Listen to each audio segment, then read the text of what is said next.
seguimos en el piso de Barricada TV, transmitiendo por barricadatv.org y Canal 5 de Almagro. Estamos en este segundo bloque de una nueva temporada con nuestro invitado especial del día de hoy, Roberto Perdía. Él es ex militante montonero, miembro de la Gremial de Abogados, militante de la OLP, Organización Libres del Pueblo, referente de la Universidad de los Trabajadores. Que funciona en esta misma fábrica, ¿no? Que funciona en esta misma fábrica, y vino a presentarnos su nuevo libro, Montoneros, el peronismo militante en primera persona, que bueno, parece bastante extenso, bastante interesante, sobre todo en la coyuntura actual, plantear de nuevo estos debates. Sí, totalmente. Bueno, en principio agradecerte venir a esta primera emisión, para nosotros es muy importante, y también es muy importante que, digamos, no tanto, digamos, aparte de la historia, que nos sigas acompañando, digamos, desde la OLP, como siempre haces, ¿no? En principio, preguntarte por qué sacar hoy un libro sobre montoneros, con este contexto nacional, con esta coyuntura y con la utilización que hace el kirchnerismo de la historia de los 70 y en particular de montoneros. Bueno, primero buenas noches y agradecerle a ustedes por la invitación, y en segundo lugar vamos a la respuesta. Creo que el momento es oportuno. ¿Es oportuno en qué sentido? Hoy en día la palabra montoneros está muy identificada a nivel masivo con el gobierno kirchnerista. Sin hablar bien o mal del kirchnerismo, creo que es importante tratar primero de expresar qué fueron los montoneros, cuáles fueron sus sueños, cuáles eran aquellas ideas, qué es lo que perseguíamos, y a partir de ahí tratar de ver qué tiene que ver eso con esta realidad. Porque ese es el objetivo central de esto, pensando en el hoy. Pero tiene otros objetivos, que es la idea de que esto deba servir también para los que vienen detrás nuestro, para que aquella experiencia pueda ser utilizada por las nuevas generaciones, no en la dirección de copiar lo que hicimos, de imitar, sino con la idea de poder utilizar lo que pasó, escarbar en torno a los errores que hubo, calibrar las cosas correctas que se hicieron y que sirva para las próximas prácticas políticas. No me refiero ni al nombre de la organización, ni mucho menos a los métodos de lucha. Me refiero a los sentimientos, a los programas, a las ideas, a la mística que acompañó aquellos tiempos y aquella lucha. Bien. Bueno, y con respecto puntualmente a lo que trata el libro, que cómo va transitando los distintos periodos de la historia. El libro tiene una primera parte que arranca prácticamente con el golpe del 55, la primera resistencia. La secuencia que se estructura es la primera resistencia, arrancando del 55 hasta el 64. ¿Por qué 64? Porque es el retorno de Perón, el retorno frustrado de Perón. Hay un periodo allí, trato de destacar básicamente lo que fueron aquella lucha con eje principal en los sindicatos peronistas, y cómo esa lucha se fue degradando en la misma medida que los sindicatos fueron ganando en legalidad, como que se fueron, por decir una palabra, aburguesando. Eso se manifestó claramente en el año 64 con el intento de retorno de Perón, cuando Perón lo mandan de vuelta para España desde Brasil, y acá no pasa nada. Esto es un tema que influyó mucho en nuestra generación, en el sentido que si había otro retorno de Perón, no podía ser. Si Perón era muerto, mandado de vuelta, no podía ser que en el país no pasara nada. Esto trae sus efectos importantes después. En mi modo de ver, hay 2 años de un periodo del 64 al 66, donde en la Argentina hay un gobierno que iría por un lado, pero el Perón se queda sin instrumentos, el aparato sindical se va, decía recién, un poco aburguesando, y en el 66 un golpe de Estado, que es con el que da inicio a la segunda resistencia, que yo insisto con una idea, que ese golpe de Estado como que democratizó la vida política. ¿En qué sentido? Y puso a todos por igual. Hasta ahí los que estaban fuera de la ley eran los pobres y peronistas. Con el 66 hizo que vastos sectores de la clase media, sus partidos y demás, que hasta ahí usufructuaban la proscripción del peronismo, también fueron proscritos. Y eso volcó a la calle, de alguna manera, a nuevas generaciones, a nuevos sectores sociales, Fue la larga lucha que en definitiva también empezamos nosotros y culminó en el 72, 73 con el retorno de Perón, con el triunfo electoral, que estamos recordando exactamente en estos días 40 años de esos hechos. Ahora, metiéndonos más por ahí en el tema más puntual y personal, digamos, de este libro, por ahí contarnos cómo fue tu integración a Montoneros y, digamos, ampliar un poco más esta coyuntura de la que vos hablabas, tanto nacional como internacional, ¿no? Porque ahí había muchísimos factores internacionales que se tenían en cuenta. Sí, año 66 fue el punto de quiebre, lo decía recién. ¿Qué ocurre? Siendo con el golpe de Estado, los militares plantean, nos quedamos, plantean sus tiempos, el tiempo social, el tiempo económico, el tiempo social, y después allá lejos, el tiempo político. Con idea de 20, 30 años de gobierno. Y un poco nosotros ya veníamos viviendo un importante desprestigio del sistema político, con lo que había pasado con Lía, las instituciones democráticas cada vez eran más formales, con menos contenido, y el golpe militar terminó por destruir eso, pero por construir una cosa peor que esa todavía. Entonces, un poco lo que éramos jóvenes en aquella época, empezamos a pensar qué respuestas había. Pensemos que son los tiempos, año 59 fue la Revolución Cubana, año 64 un grupo guerrillero en Perú, en la misma época ocurre algo parecido en Panamá, son desde otro punto de vista y otras regiones, es la época en la cual nace el intento de revolución cultural en la China, los jóvenes que se intentaban oponerse al proceso de burocratización del Partido Comunista Chino, es el momento en el cual en el África hay un fuerte movimiento anticolonialista, son también los tiempos hasta que en la iglesia, es decir, Baría pone su famosa opción preferencial por los pobres. Dentro del capitalismo tenemos el Festival de Busto como una manifestación de nuevas libertades en el mundo de la juventud, el Mayo francés como expresión más importante contra el régimen consumista. Todo eso pasa en pocos años y tiene como protagonistas casi exclusivos a la juventud. Las razones podrían ser varias, no importa en este momento, pero creo que esa juventud imaginaba que podía cambiar el mundo y que estaba en sus manos hacerlo. Digo, y no solamente nosotros, lo que estoy reflejando es otras partes del mundo.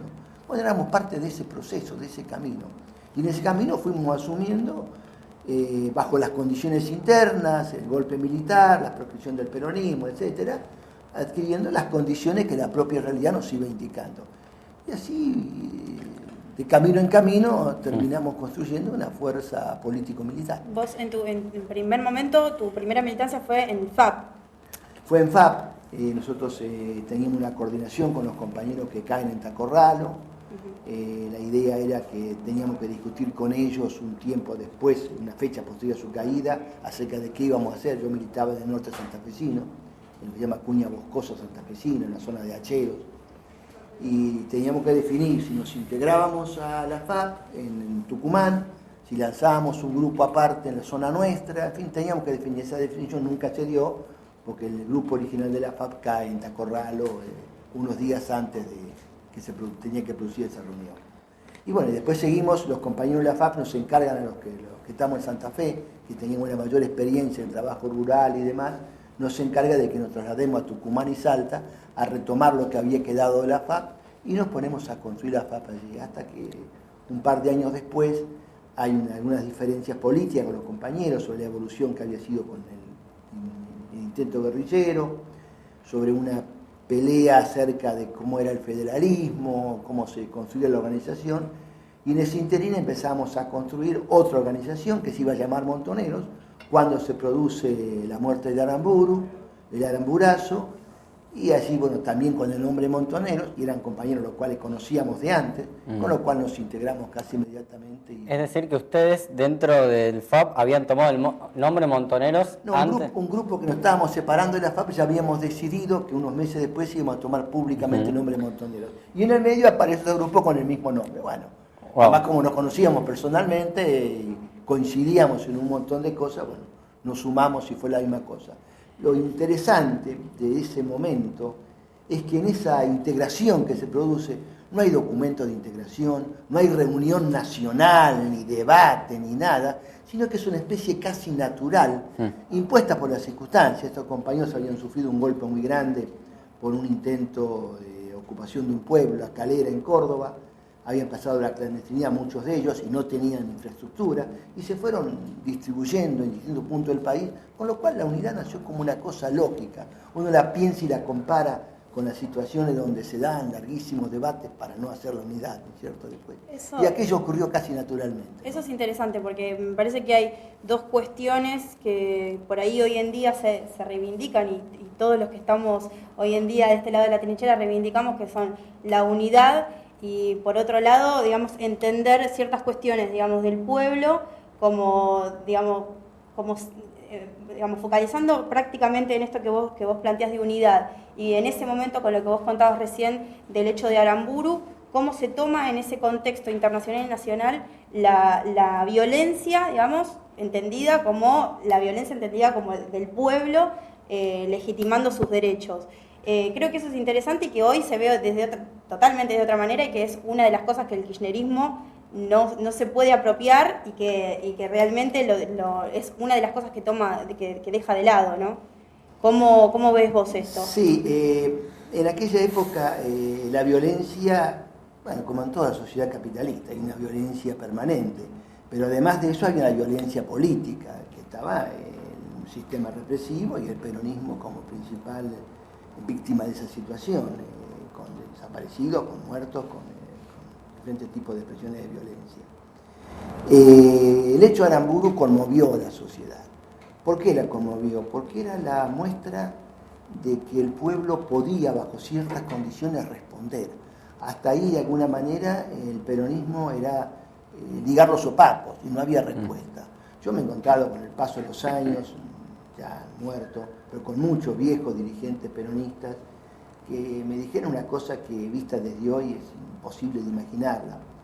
Esa noche cuando nos enteramos lo de Aramburu, si descorchamos una sidra y brindamos, ¿no es cierto?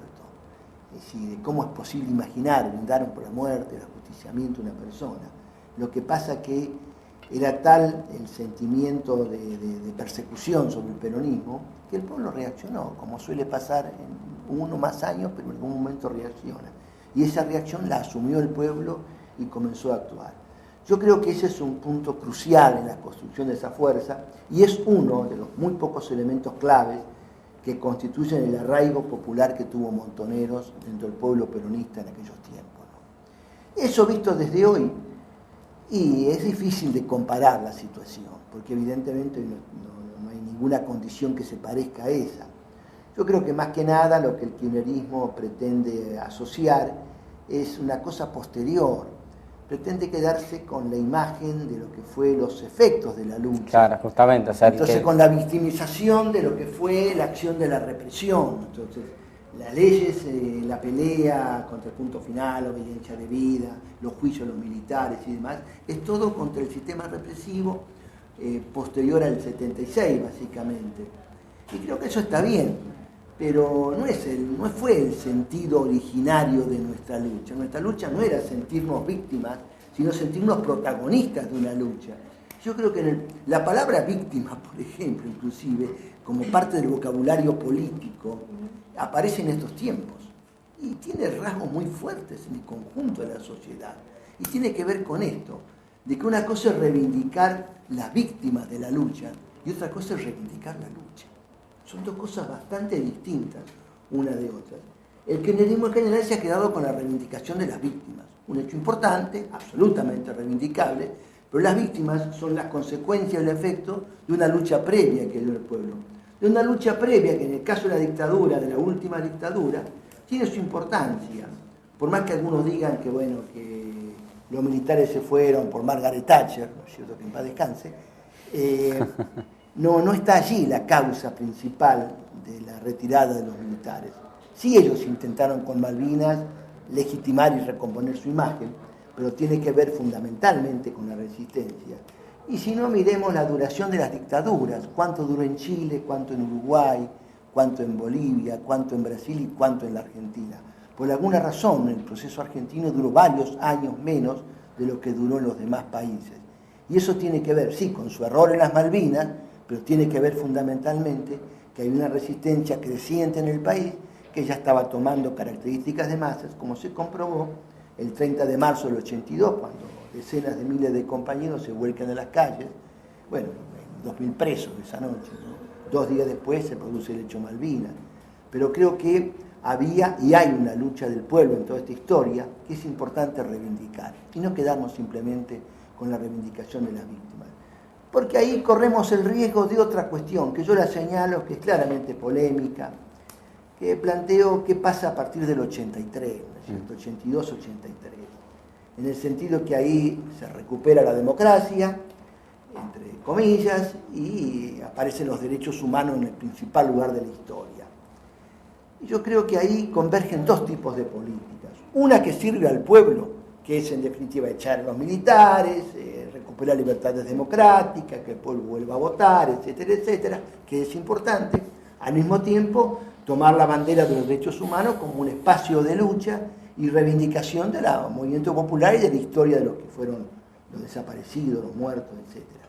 Ese es un aspecto que es reivindicable, es legítimo y ahí está. Pero hay otro elemento que viene de otro lado y que apunta a otra cosa, que es la política del imperialismo. Los mismos sectores que sostuvieron la necesidad de los golpes de Estado a través de la doctrina de seguridad nacional, después son los que alimentan el tema de volver a la democracia, la reivindicación de los derechos humanos. Y hay una persona que es simbólica de todo esto, un gran responsable, que es la señora Henry Kissinger, ¿no es cierto?, que por poner un nombre y apellido, que primero fue en definitiva, el que con el golpe de Chile fue clarísimo en Argentina, hoy se publicaron documentos de Wikileaks planteando justamente la responsabilidad de Kissinger en el golpe argentino, donde hizo una cosa y después se alimentaron otra, a través de él directamente, a través de otro individuo muy parecido, como fue Brzezinski. Uno era demócrata, republicano el otro, pero defendiendo el interés del imperialismo. Entonces esta política de las democracias como salida de los derechos humanos también tiene una pata desde el interés imperial. Y eso uno lo encuentra cuando mira lo que pasa en el mundo. Es decir, ellos fueron a Afganistán, a Irak, a masacrar a los pueblos detrás de las banderas de los derechos humanos y la democracia. Entonces uno se pone a pensar, acá hay una trampa. Y efectivamente hay una trampa. Entonces, son valores reivindicables, siempre y cuando estén en manos del pueblo. Ahora, cuando son los enemigos del pueblo los que los instrumentan, ya dejan de tener ese valor. Y acá los gobiernos, no es casual que los gobiernos que son fruto del 1982-83, prácticamente hasta el 2001, aplicaron políticas económicas muy parecidas a la de la propia dictadura. Y me refiero a sistemas que abarcan desde el gobierno de Alfonsín, desde el gobierno de Menem y desde el gobierno de la Alianza. Entonces uno también tiene que preguntarse, ¿cómo es esto que no cambió en lo económico prácticamente nada?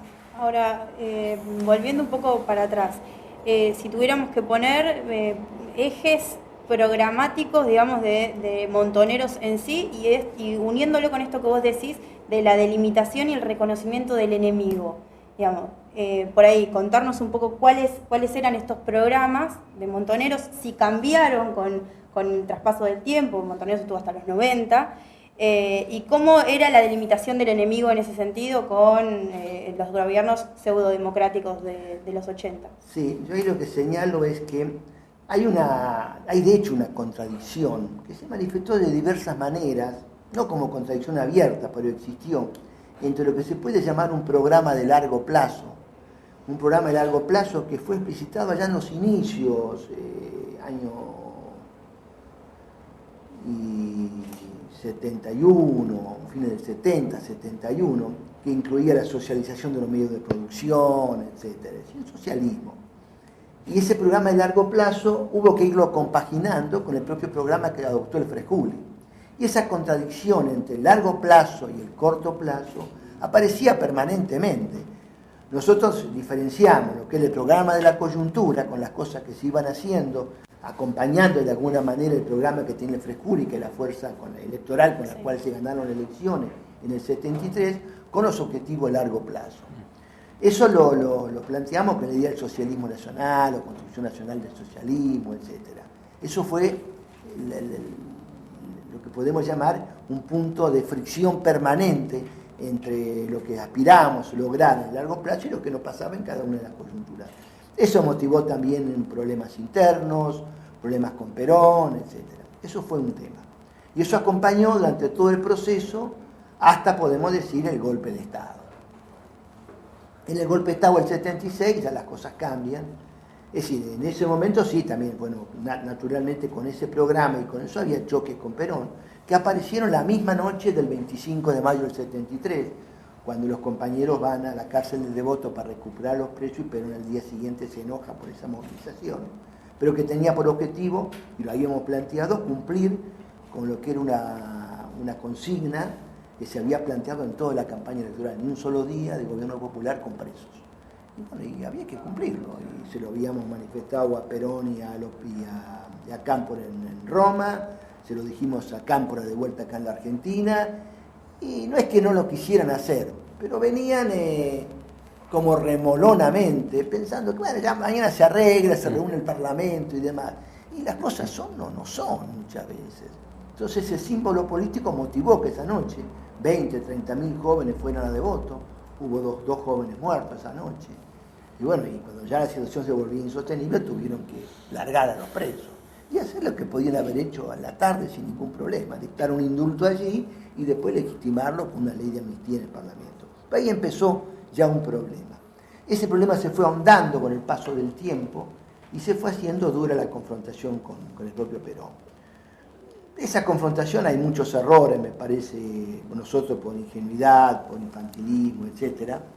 Y por el lado de Perón también ya era una persona mayor, muy dominado por López Rega, en todo sentido, y de alguna manera se fueron agudizando. Creo que un error de lo más grave de aquella época es cuando nosotros teníamos un acuerdo con Carcaño, un comandante del ejército, que había planteado que el enemigo era el capital transnacionalizado. Y Perón lo echa porque habíamos tenido reuniones de acuerdos políticos y pone en su lugar a un señor, Elvio Anaya, que a los pocos tiempos plantea que el enemigo es la subversión apátrida, que si volvemos a la doctrina de seguridad nacional, le dimos de comer a los cuervos, ¿no es cierto? Y bueno, así fue lo que pasó. Durante la resistencia, bueno, la resistencia se hizo como se pudo, pero un poco respondiendo a tu pregunta, yo creo que allí empieza un periodo, yo califico del 80 en adelante, de confusión, ¿no es cierto? De confusión, de desintegración de los montoneros, de descomposición de alguna manera, producto de que creo que nosotros, por lo menos ya en lo personal esto, no calibramos adecuadamente estos dos juegos que había en danza, la democracia como conquista del pueblo y la democracia como avance del enemigo, y en ese sentido creo que apostamos demasiado en las manos de esa democracia formal. Yo creo que ese fue el error que nos acompañó durante los 80 hasta los 90 prácticamente. En el gobierno de Alfonsín, en el gobierno de Menem, etcétera, confiar en que esa democracia podía dar frutos. La consigna es que siempre se puede hacer algo, y es cierto, siempre se puede hacer algo. Pero cuando ese algo que se puede hacer va en contra y termina favoreciendo, ¿no es cierto?, la consolidación de un sistema, ocurre que ese algo hay que pensarlo bien, si sirve o no sirve. Y yo creo que en aquellos tiempos no servía, ¿no es cierto? Esa es la conclusión que uno puede tomar a la distancia, ¿no? Bueno, como para ir cerrando, una última pregunta y volviendo al debate sobre el eje del discurso de los derechos humanos, ¿cuáles pensás que son vos las intenciones detrás del discurso kirchnerista de los derechos humanos? Si simplemente es una pantalla de algo, llamémosle socialdemócrata, o bueno, ¿cuáles son las intenciones que tienen en este discurso de los derechos humanos? Primero creo que el kirchnerismo es claramente hijo del 2001-2002, en el sentido de que Kirchner es, a mi modo de ver, el dirigente más lúcido de aquella vieja dirigencia que tenía que ir si no se fue, en primer lugar.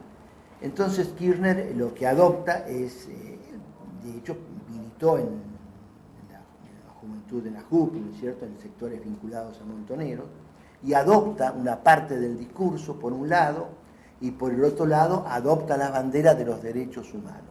Entonces, esa fracción o esa expresión del discurso, más esta bandera, le dan las características que es lo que de alguna manera se traduce en la sociedad de gobierno montonero. Yo creo que eso no es así. Ahí hay un capítulo dedicado al kirchnerismo, donde yo, para sintetizarlo rápidamente, reivindico una serie de cosas, como la bandera sudamericana, UNASUR, el impulso hacia las juventudes, una serie de cosas, pero marco dos problemas de fondo. Uno de tipo de estilo, que no es solamente de forma, y un problema más de fondo. El tema de estilo, del estilo de los Kirchner, tiene que ver con su experiencia en Santa Cruz, de un gobierno donde se confunde muy fuertemente el individuo o los individuos con el Estado. Y pongo como símbolo el tema de los 500 millones, 600 mil millones que cobran de YPF, que nunca se supo muy bien en un arte de magia dónde están y por dónde vienen. Yo creo que tampoco les interesa a ellos, porque ellos, el Estado y nosotros somos la misma cosa, ¿no es cierto? ¿Eso qué efectos trae? Sacándole el problema ético, moral, políticamente, ¿qué efectos trae? Que no permite la organización del pueblo, porque el pueblo no construye poder. El poder se mueve, soy yo el poder. Claro, no el pueblo. Feudalismo total al estilo PJ. Eso en la vieja sociología tenía un nombre, régimen patrimonialista se le llamaba, cuando la confusión del señor de la gleba con el interés personal, ¿no? Y eso se tradujo en una parte del estilo kirchnerista que yo imaginé que sería difícil de aplicar a nivel nacional, pero me parece que ante los efectos de la crisis del 2001, el temor que recorrió la sociedad a partir de esa crisis y ese discurso que lo acompañó, la gente lo tomó bien y aceptó. Y nos encontramos con el gobierno más fuerte, yo creo, de la historia argentina, incluyendo la consideración desde Rosas hasta Perón, Alfonsín, Menem y Videla, inclusive. Es más fuerte que cualquiera de ellos. Y si no, preguntémosle a cualquier intendente del interior del país. Ese es un aspecto, que es más bien de la forma y algo más. Yo creo que lo más peligroso es que no permite construir poder popular. El único poder es el que yo doy haciendo concesiones. Entonces, a vos te doy, a vos sí, a vos no. Entonces, hasta las cosas buenas o muy buenas terminan siendo concesiones y no producto de la organización del pueblo. Y el segundo elemento, ya para terminar con esto, tiene que ver con el modelo. Yo creo que el modelo reproduce gran parte del viejo histórico modelo argentino, el modelo en definitiva de un régimen que vive de las exportaciones, agroexportador, agregándole ahora el tema de la minería, y ese modelo evidentemente choca con la perspectiva de construir una autonomía nacional. Yo sintetizo esto con lo siguiente: del mismo modo que Menem vendió al país entregando décadas de trabajo acumulado en las empresas estatales, yo planteo que lo que el kirchnerismo está haciendo está vendiendo el futuro. ¿Qué es vender el futuro? Hipotecando en definitiva nuestros recursos naturales, lo que serían las riquezas de nuestras futuras generaciones, las estamos regalando o las estamos mal vendiendo en función de este presente. Creo que eso les permite tener una política asistencialista importante, pero creo que estamos hipotecando el futuro. ¿Y cómo ves vos en ese contexto la construcción, digamos, de una construcción revolucionaria hoy? Yo lo que marco ahí en las últimas páginas, algunas ideas más que una propuesta, digo, pensando un poco en las próximas generaciones, no en las próximas elecciones, y no planteando el tema de la coyuntura inmediata, son algunas ideas de fondo, como por ejemplo no dejarnos engrupir por el tema del desarrollo. Con un ejemplo, si el mundo se desarrollara al nivel de los países desarrollados, haría falta otro planeta Tierra y medio más para poder vivir, si no, no habría lugar de sustentabilidad de la Tierra para sostenerlo. Con lo cual nos están engañando, nos engrupen y no la creemos nosotros. Entonces adoptamos un modelo que es absolutamente imposible de alcanzar. Además de su crisis, la crisis del modelo capitalista, ocurre que es inalcanzable para el conjunto de la humanidad. Primer tema, entonces que nos pongamos a pensar. Ahí surge una cuestión clara, es decir, que hay que pensarla desde otro lugar. Es decir, nosotros vivimos de una cultura europeísta que está sentada en la idea del progreso y de dominar la naturaleza. Y la política no es esa, la política es hermanarse con la naturaleza, asociarse con la naturaleza. Ya que estamos en época del Papa Francisco, recordemos de San Francisco de Asís, ¿no es cierto?, la hermana tierra. Bueno, pensemos en... Podría dar un poco el ejemplo de todo lo que claro, hacen en la boca hablando. La Pachamama, como decían nuestros pueblos originarios, ¿no es cierto? Eso es un tema clave que me parece que hay que repensarlo. Otra cuestión que hay que repensar son nuestras instituciones. Son hijas de las culturas dominantes y las reprodujimos acá. Nos olvidamos de lo que enseñó Simón Rodríguez, Mariátegui, lo que fueron nuestros maestros, nos hemos olvidado. Y no solo de ellos, nos olvidamos de nuestros patriotas, nos olvidamos de Bolívar, de San Martín, de Artigas, ¿no es cierto? Y construimos una cultura, con sus constituciones incluidas, que yo la califico casi como una cultura traidora. ¿Traidora a quién? traidora a quienes lucharon en definitiva para alcanzar aquella independencia. Es decir, ¿qué pasó con aquella independencia? Lo primero que hicieron fue matar a los principales protagonistas, a los criollos pobres y a los indios, y a los negros, en el caso de Buenos Aires. Y constituyeron sobre eso esta cultura de tipo burgués, pensada hacia afuera, con constituciones que poco tienen que ver con nuestra propia realidad. Entonces tenemos que pensar qué instituciones hacen falta. Y yo no sé si son estas o son otras, pero tendríamos que ponernos a pensar.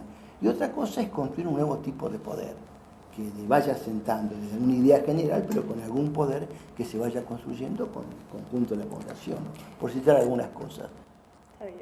Una pregunta que nos llega acá, con el tema de algo que está debatido últimamente, que es el tema de la contraofensiva, el rol de Montoneros durante la dictadura, que por ahí muchas veces se enseña, y volviendo al tema del kirchnerismo, como si bien existía una historia oficial en los 80, la teoría de los dos demonios, como que hoy en día hay una nueva versión de esa historia oficial que marca justo esto, esta victimización, esta idea de que durante el golpe militar solo hubo crímenes de lesa humanidad, se olvidan de los crímenes económicos, se olvidan de todo eso, y también se olvidan del rol de la militancia de izquierda durante la dictadura. Entonces, la pregunta sería, ¿qué balance haces sobre cómo fue la contraofensiva? Primero, la idea de contraofensiva es la idea de contraofensiva del pueblo. ¿Qué quiere decir esto? En la historia argentina, por lo menos desde la segunda mitad del siglo XX, hay una cosa que es recurrente, golpes militares que son desplazados por la lucha del pueblo. El pueblo no puede consolidar ese poder, vuelve el golpe militar y se lo vuelve a echar, y es un ciclo recurrente. Eso, en esencia, a nuestro modo de ver, no se modificaba con la dictadura. Se modificó en cuanto al nivel de la tragedia, la represión, todo lo demás, pero el concepto global se mantiene. Nosotros siempre imaginamos que venía una contraofensiva del pueblo en la medida que el enemigo iba perdiendo fuerza. ¿Perdiendo fuerza por qué? No perdiendo fuerza porque perdiera estructuras militares, o tanques, o fusiles. Ellos lo que perdieron fue la moral. Perdieron la moral por las cosas que ahora se van haciendo públicas, porque ya existían evidentemente en su conciencia. Para nosotros el punto límite de esto, y esto es una idea poco compartida en general, pero que vale la pena discutirlo, plantearlo, es el Mundial de Fútbol. Desde mi punto de vista, el Mundial de Fútbol no fue un triunfo de Videla, ni mucho menos, y a algunos datos en realidad me remito. Es decir, Videla festejó y en la coyuntura ganó Videla. Pero cuando uno piensa en los meses siguientes, ocurre el Mundial, fue a mediados del 78, y en los primeros meses del 79 van estallando movimientos populares, al punto tal que en abril del 79 hay una huelga general con un 20% de adhesión, lo cual no es moco de pavo en época de dictadura. Y después, a partir de ahí, empiezan movilizaciones de trabajadores constantemente en la fábrica. ¿Cómo es posible, si uno imagina que la dictadura se consolidó con el Mundial, que justamente meses después de ese Mundial empieza a manifestarse con fuerza el reflote de la lucha popular? Yo creo que no es cierto el triunfo del Mundial de Fútbol para la dictadura. ¿Por qué? Por una razón muy sencilla. Un pueblo que estaba prácticamente se lo había llevado y encerrado en sus casas, cada uno temeroso de su vecino. El hecho de poderse juntar para festejar nunca es contrarrevolucionario. La felicidad no es contrarrevolucionaria. Entonces creo que ese fue un triunfo del pueblo, de hecho, más allá de la victoria de Videla, festejando y todo lo demás. Pues bien, es decir, ese fue el movimiento de contraofensiva.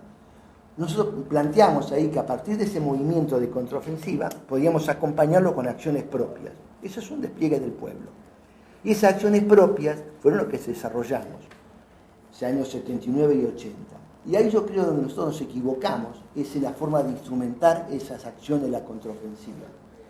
Básicamente con un dato, donde tenemos la mayor parte de la baja de los compañeros. En los compañeros venían tres tipos de tareas: tareas políticas, tareas de prensa y tareas militares.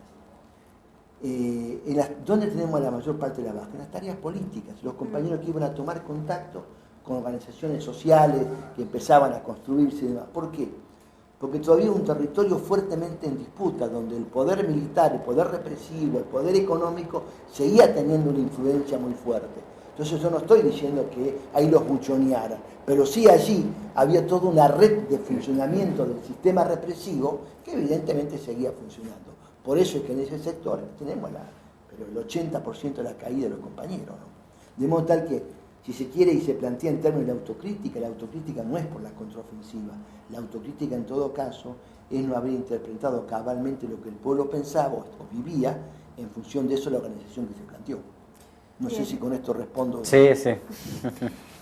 Para ir cerrando, hacemos una pregunta también del público que está del otro lado, en el otro estudio, hay mucha gente, y agradecemos que esté acá también. Preguntan, teniendo en cuenta el contexto actual del sistema capitalista, ¿qué papel crees que cumple la lucha armada en América Latina hoy? Bueno, qué sé yo, es decir, me parece que la lucha armada responde a razones del pueblo, es decir, a demandas del pueblo, o a una historia. Digo, el único lugar donde hoy permanecen los viejos métodos de lucha armada es en Colombia, una organización que nació hace 60 años y que sigue peleando, donde está más inserta en la historia de alguna manera.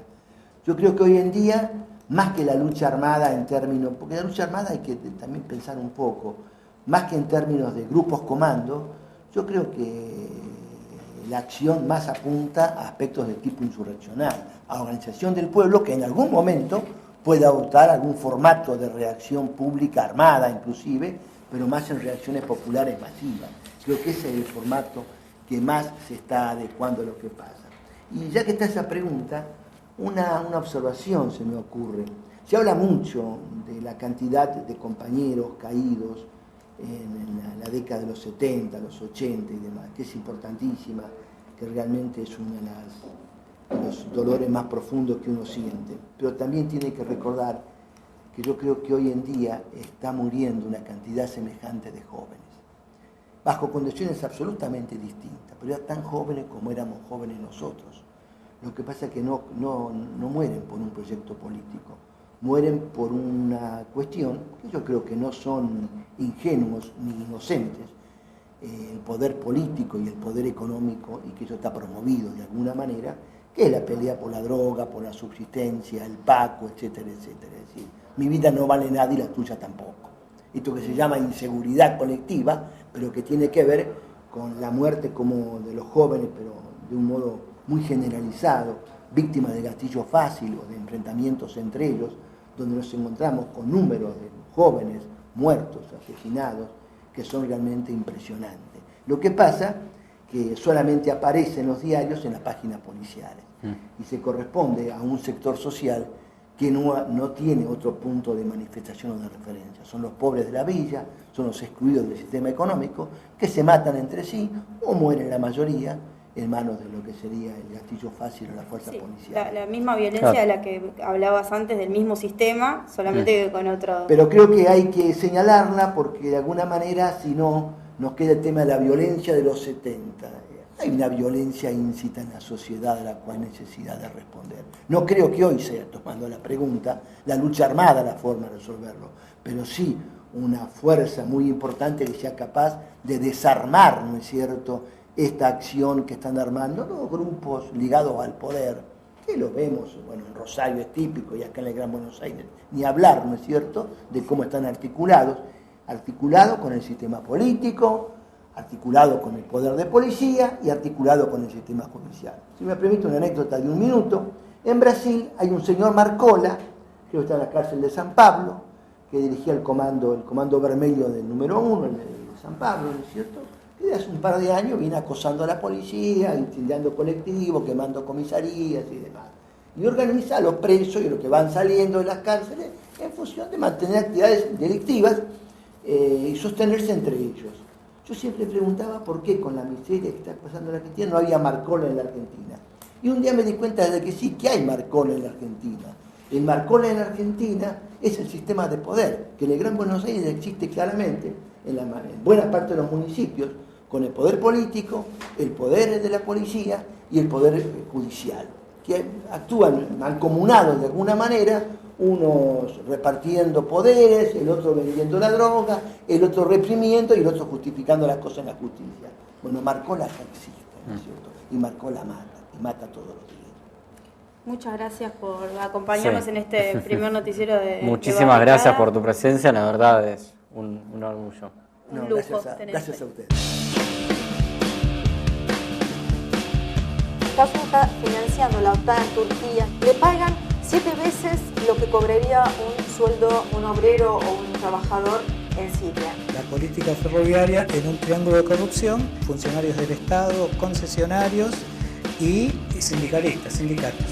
La política del kirchnerismo lo que ha hecho es ha profundizado el tema de divisiones de sectores de empresas recuperadas, ¿no? Con los que realmente queremos construir en serio la unidad popular. En el Mitre hoy en día están habiendo más tercerización que la lleva el gobierno con estas empresas, es pagar menos y dejar al lado los convenios.